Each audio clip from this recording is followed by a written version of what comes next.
With the 26th overall selection in the 2018 MLL draft, the Boston Cannons select Tom Kennedy, midfielder, Bryant University.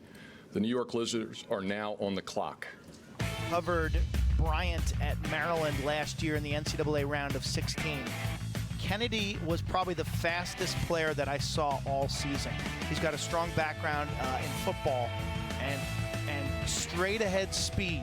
You know, he didn't have the hip flexibility, but let me tell you, this kid is an absolute blinder. Oh, look at that, we got some football footage. How about Chris Day? How about Chris Day? That's unbelievable. We got football footage. Look at him run. Look at that kid run. I'm telling you, this kid can absolutely fly. And he fits in geographically, you would imagine. Bryant, right down the road in Providence and Rhode Island, and as you mentioned, boom, looks like a football picture. Yeah, no, this kid's hard-nosed. He's so fast. It was hard to believe.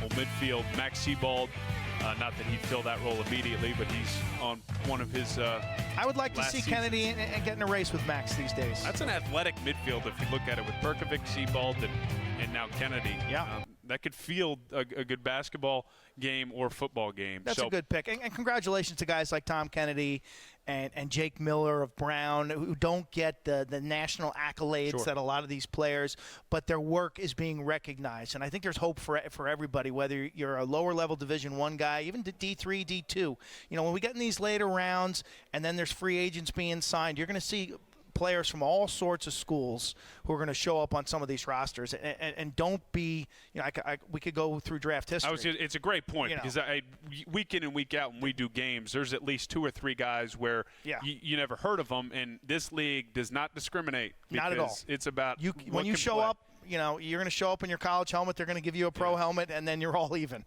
And showing up is important, too. Some of these guys, I mean, Steven Berger's probably the great story where he's driving up to New York all those